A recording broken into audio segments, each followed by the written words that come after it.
Good morning and welcome to our study on the book of Matthew. This is a continuing series and we're glad that you joined us today. We're going to be in Matthew 24. I'm not going to do a lot of review. Matthew 24 is a chapter that is often taken out of context. Often you'll hear verses quoted from out of Matthew 24, and it confuses people. People have used it to teach, I think, things that aren't in this story, and so that's what we're going to do. We had been looking at some parables. We're going to look at parables next week. I'm very excited about next week's study. We're going to look at a parable that has a lot of custom behind it. And I think a lot of us have read this parable before, but we didn't know the customs behind it. And so we're going to look at the customs behind it and then look at the parable. I think it's going to bring a whole new understanding to what's going on in that. But today we're going to be in Matthew 24 at some of the harder sayings of Jesus.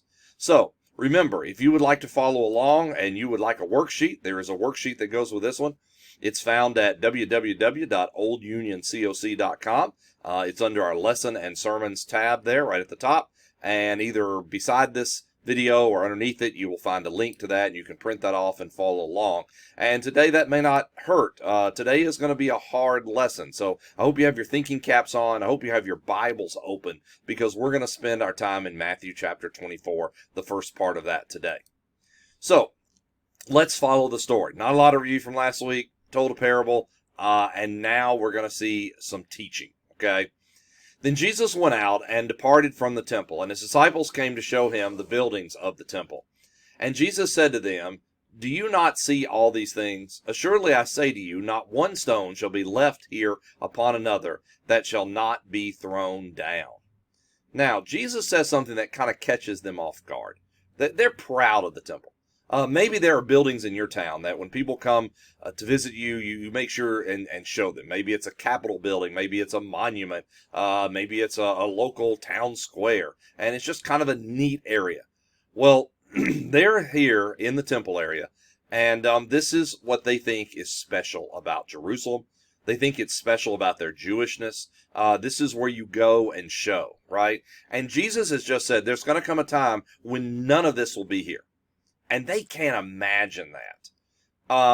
As a teacher, I often take kids on field trips. And one of the field trips that have taken me before is to take students to Washington, D.C. and to show them all the things that are a part of who we are as a country. And imagine someone telling you there would come a time that no one would go see any of those things, that they wouldn't mean anything anymore. That would be hard for us, those of us who've grown up here in the United States, to believe that people wouldn't still want to be and see those things. Well, that's who these folks are, except remember, it's a spiritual connection. And their idea of the temple is their connection to God. But remember, Jesus is now here. Their connection to God is right next to them, and some of them will not see it. So, now as he sat on the Mount of Olives, the disciples came to him privately. Have we seen this before? Remember a few weeks ago when we were looking at some parables, and after he told them, the disciples kind of came and said, could you explain that to us? So he kind of says this statement. They walk out of town.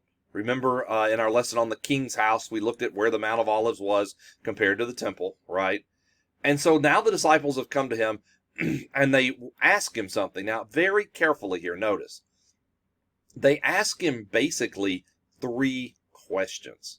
And that's why this is complicated. I think a lot of people read this and they read it either as one question and Jesus' answer as one answer, or they haven't really stopped and realized several things are being answered there. Okay? So let's look at what they ask him. Let's break it down. Let's slow down the reading, right? Tell us then, when will these things be?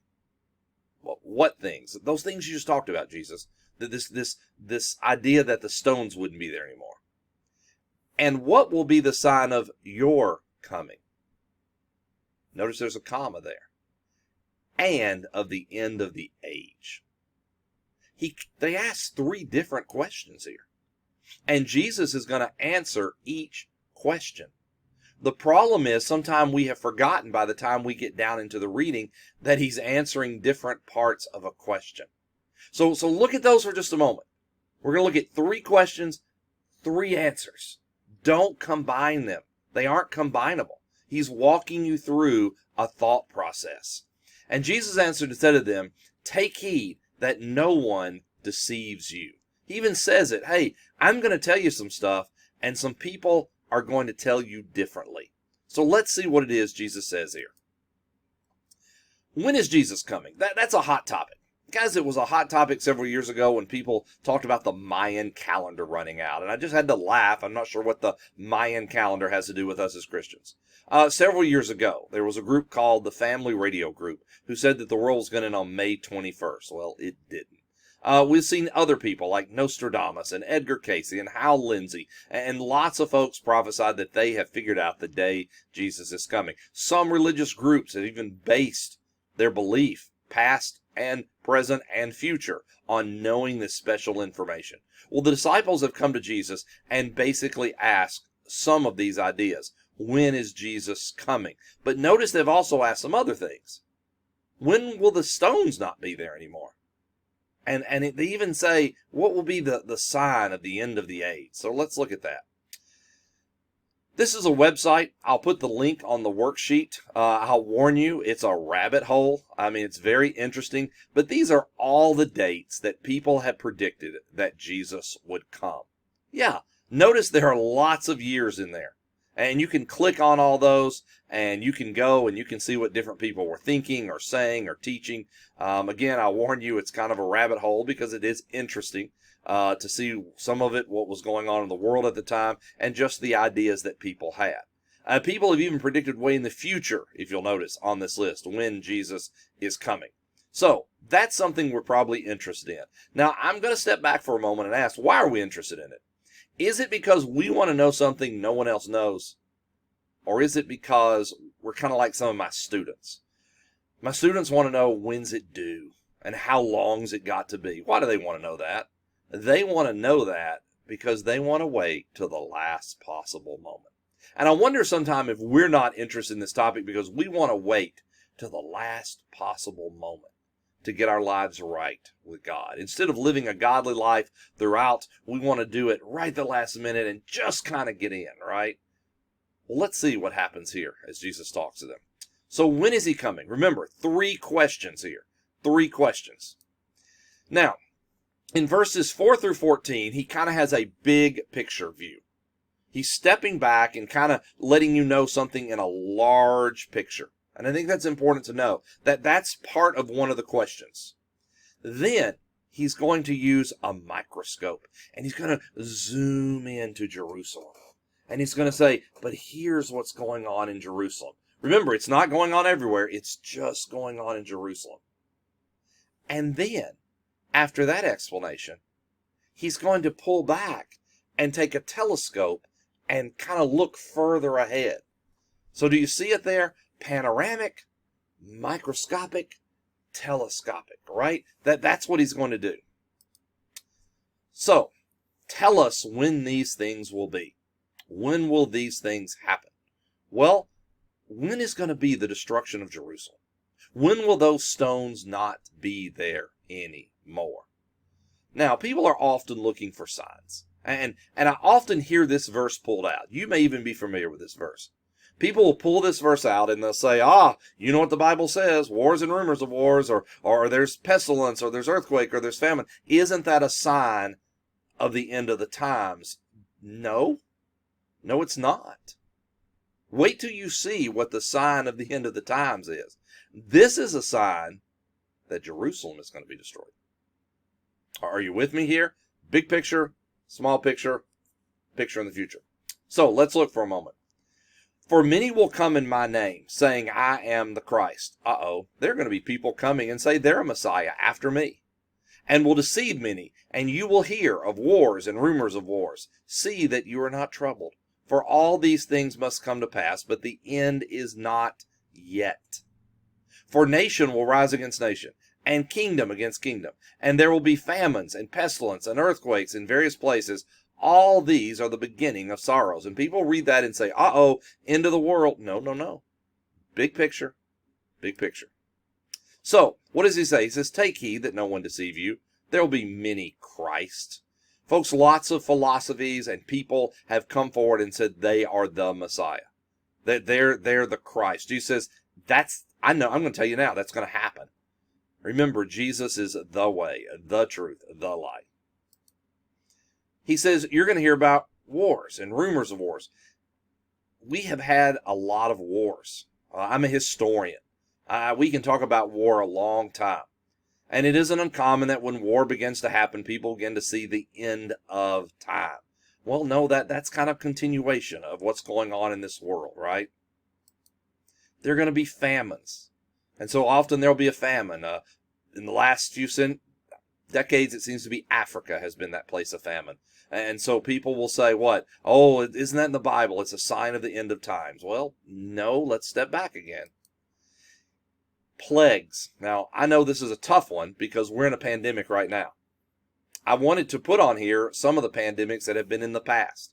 And I have a feeling when those pandemics were happening, people said the same things. They probably jumped to this verse and said, oh no, it's a sign of the end of the times. No, that's not the question he's answering right there. Earthquakes. Sometime I'll hear a natural disaster and people say, oh, isn't that one of the signs? Persecution. Guys, they will deliver you up to be afflicted and shall kill you, and you shall be hated of all the nations for my name's sake. Jesus lets us know one of the things that's going to happen in the future is Christians are going to be persecuted. And you know what? Remember, he's talking to those disciples, and they would be. But the Bible also lets us know over in 2 Timothy that those who live for Jesus Christ will suffer persecution. We've had it pretty easy in the country we live in. We have the freedom of religion. That is not true everywhere. There will be people who would love to be in a Bible class like this, but they can't because of things that are going on in their country. There are churches that meet and sing and whisper. There are going to be many false prophets. And yes, people are always looking for that extra piece of information. I think that's why we want to know when Jesus is coming. We want to know. We want to be in the in group, right, that knows. And because iniquity shall abound, the love of many shall wax cold. He says it's going to be sinful. Well, Jerusalem had already began to be a place where things weren't going exactly very godly. Remember, just a few lessons ago, Jesus had to do what to the temple? He had to clean it up. But he that shall endure until the end, the same shall be saved.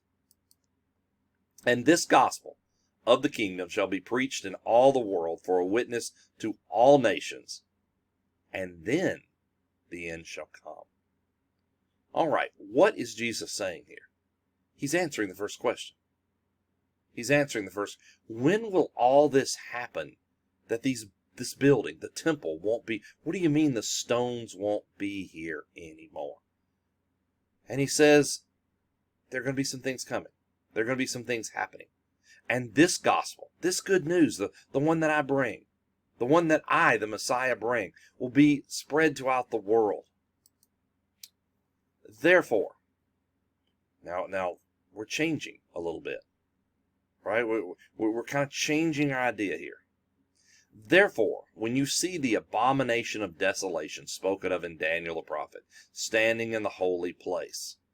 Now this goes back to a book in the Old Testament, the book of Daniel.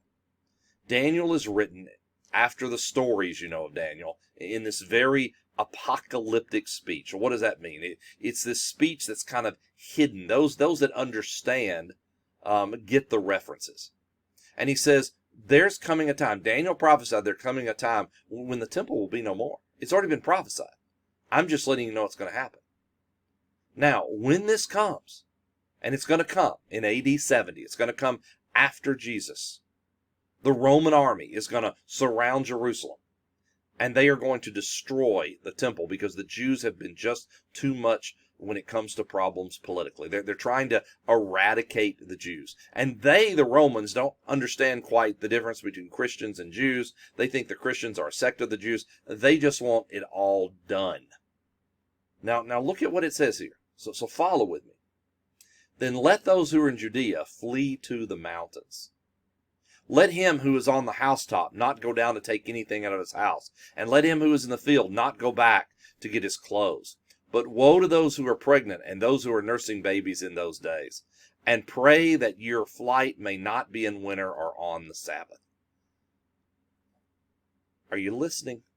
He says when the destruction of Jerusalem comes, get out. Now, a lot of people, again, want to make this whole chapter about the end of the world. Well, then I have some questions. What does it matter if you're pregnant at the end of the world? What does it matter if you flee to mountains at the end of the world? The Bible says when God comes again, when the second, he's going to destroy this and create a new heaven and a new earth. So being in the mountains is not going to help you. Being on your housetop is not going to help you. Being pregnant is not. This is about when Jerusalem is destroyed, their whole world is going to be in chaos. Get out. And he feels bad for those that are going to be pregnant because they're going to have to travel. And he feels bad for those who might come on Sabbath because the Jews are going to be in their synagogues. They're going to be, the Romans are going to be able to find them. But when you see Jerusalem surrounded by armies, then recognize that her desolation is near. When you see, it says in Luke, now this is a parallel passage. When you see the army surround Jerusalem, that time is coming for Jerusalem to be destroyed. Let's go back to Matthew. For then there will be great tribulation, such has not been since the beginning of the world until this time. No, nor ever shall be. And unless those days were shortened, no flesh would be saved. But for the elect's sake, these days will be shortened. You know what he says? It's going to destroy people's lives. Guys, what's a Pharisee and a Sadducee supposed to do without a temple? Where are people supposed to worship without a temple? That's the only life they knew. But this gospel was about your body being the temple. This gospel was about you being connected through God, not through the sacrifice of an animal, but because of the sacrifice that God would send down his son Jesus. So yes, it's going to be great. When Rome surrounds, they're going to destroy things. Then if anyone says to you, look, here is the Christ, or there, do not believe it. When this happens in the chaos, there are going to be people stepping up and saying, I'm the Messiah. Now remember, the Jews had expected also a political Messiah. Someone who was going to reestablish the Jewish nation, like in the days of David or Solomon or even Saul before that. And that's why Jesus didn't meet some people's criteria for Messiah. He was establishing not a physical earthly kingdom, but a spiritual kingdom. He says, be careful. In this chaos, there are going to be people who rise up and say, follow me, I'm the Messiah. What does he say? For false Christ and false prophets will rise and show great signs and wonders to deceive. If possible, even the elect. See, I've told you beforehand, even believers can be misdirected and sidetracked. He says, in this time of chaos, be careful. Therefore, if they say to you, look, he's in the desert, do not go out. Or look, he's in the rooms, don't believe it. Right? For as the lightning comes from the east and flashes to the west, so also will be the coming of the Son of Man. For whatever the carcass is, there the eagles will be gathered together. What does this mean? This means be careful. When things fall apart, people want to swoop in and they want to try to take over. Don't lose the focus. Don't think because Jerusalem has been destroyed that God doesn't love you anymore. Don't think because Jerusalem has been destroyed that you can't worship anymore. Don't think because Jerusalem is destroyed, you as the church have ceased to exist. Because the church, remember, is not about a building. I think we've learned that during this pandemic, right? It's a great place to go. I think corporate worship is very important. I think the gathering of the church is very important. But it's not the only place or way in that it can be worshiped. Some of you have been worshiping at home during these times period. Go back when things are open again. Get back into that body, into that fellowship. So, when is he coming? Right? When is he coming? Now that was about the destruction of Jerusalem. Notice they're on to question 2. Jesus is now taking a change. He's now answering the next part of the question. And what will be the sign of your coming?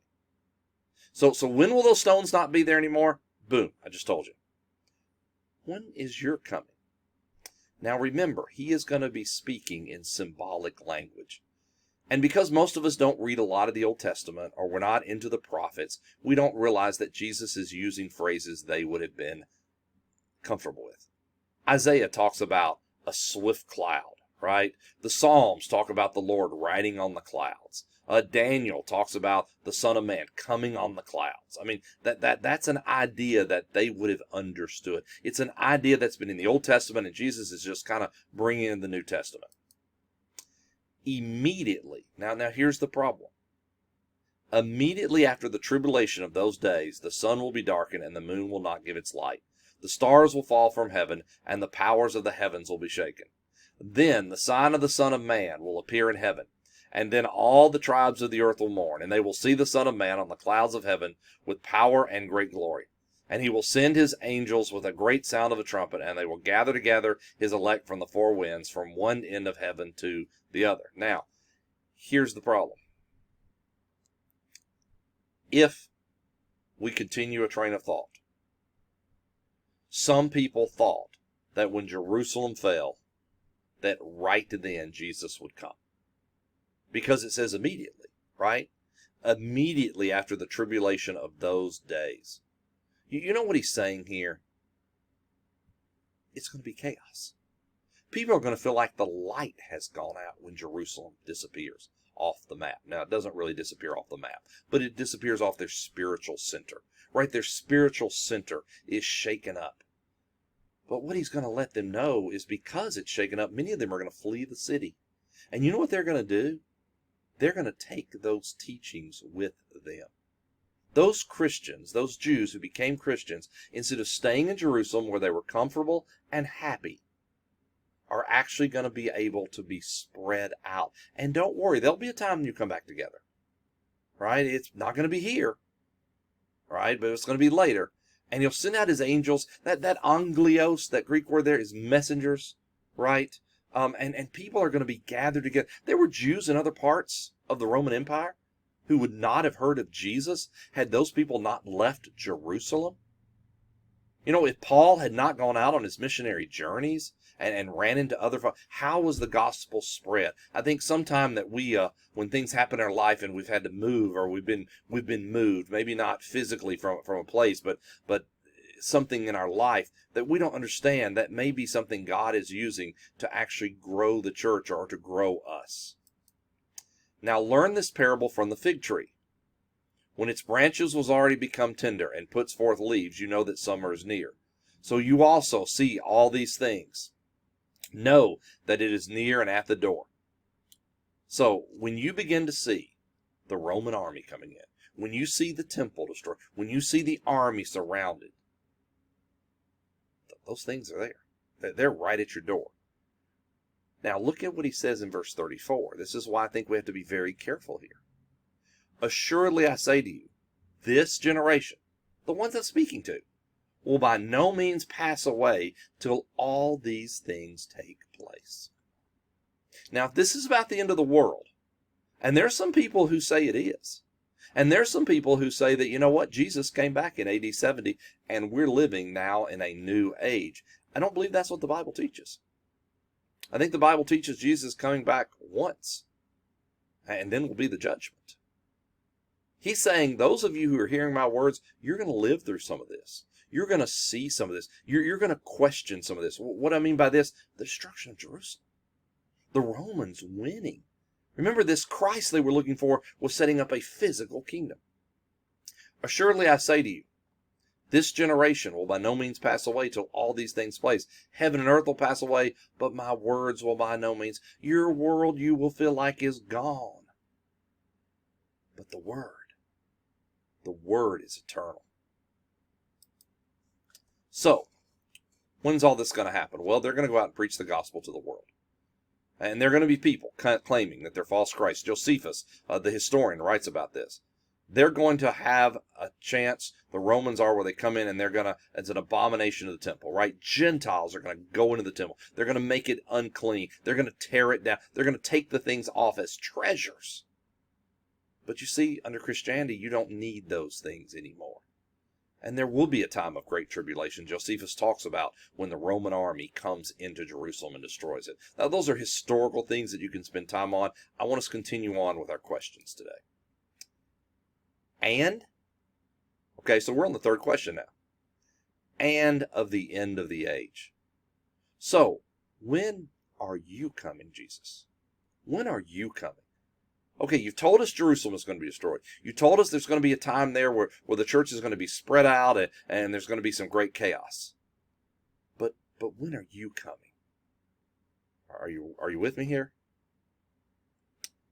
But of that day and hour, no one knows, not even the angels of heaven, but my Father only. Whoa. You mean an earthquake? No, an earthquake's not a sign of the end of the world and Jesus coming back. A famine's not a sign. A pestilence not a sign. You know when he's coming back? Nobody knows but God. Now, there will be signs. People are always looking for a sign, right? What's going to be the sign that Jesus is coming back? I think you're going to be surprised. It's not wars. It's not famine. It's not pestilence. Are you looking? Are you in the scripture with me? But as the days of Noah were, so also will be the coming of the Son of Man be. For in the days before the flood, they were eating and drinking, marrying and giving in marriage, until the day that Noah entered the ark. And they did not know until the flood came and took them all away. So will the coming of the Son of Man be. Do you see the sign? It's just going to happen on an average, everyday day. When the world ends and God's come back, we're all going to be living our lives. Just like in the day when the flood came. People got up that day. They did their chores. They ate dinner and breakfast with their family. It was a regular day. You know the only sign that Jesus is coming right here in this, it's not the thing, that's the destruction of Jerusalem. The sign of Jesus coming back is it's going to be a regular day. Are you invited to any weddings coming up? Or are you planning on eating and drinking today? Or are you planning on going to work maybe tomorrow? Yeah. You're going to be going on with your lives. And then God is going to come back. He's not giving signs about this is a sign that I'm coming. That's why I think it's very important for us as Christians to really slow this chapter down and not combine the three answers. Right? So when is Jesus coming? Whenever God decides. And it's just going to be a regular day. It might be tomorrow. It may be a week from now. It could be a month from now. It's whenever God decides. And it'll be just a regular day for most of us. Therefore, you also be ready, for the Son of Man is coming at an hour you do not expect. So again, next time someone says, oh, wars and isn't that a sign? No. Oh, there's a famine, no. Well, what about pestilence and no. What about this COVID?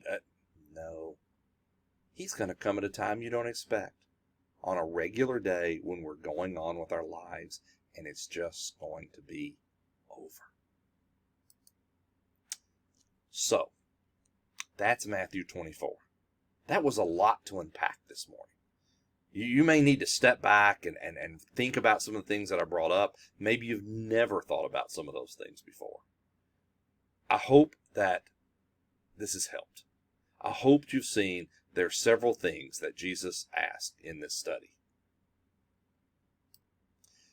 I want to thank you for thinking deep this morning, for really breaking down a hard chapter, an often misunderstood chapter.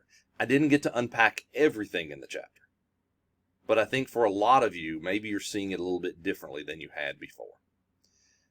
It's right after this, Jesus tells a parable. I can't wait to get into this parable with you next week. It's a parable you know well. You can go ahead and read ahead if you would like. That's okay. But what I'm excited about next week is to talk to you a little bit about what a wedding looked like in that time period. There's some things about that ceremony and about the before the ceremony that will help you better understand this parable. I think when we hear weddings, we hear it from a very 21st century American view. What did it look like to get married in Jewish culture in the first century? What is Jesus telling in that story? So, I don't know if we'll have our next lesson. Now, I say that not to scare you. Why? Because what did our lesson just teach us today? God could come back at any time. God could come back at any time.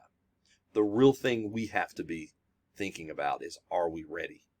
Are we ready for him to come back? Maybe you need to go back and look at last week's lesson, right, about in being invited to the feast and being ready for the feast. I hope you're ready for the feast. I hope you're ready for the coming. I hope you look forward, not because there's some sign or special information, but because you know all this that we think is our life will be done. And we will live with God in a place that he has prepared for us. That's even going to mean more to you next week. Well, I've closed this whole series, this whole time, with these words.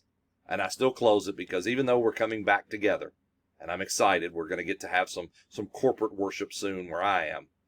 Wash those hands. Clean that heart. Be prepared for his coming. And most of all, have a blessed day.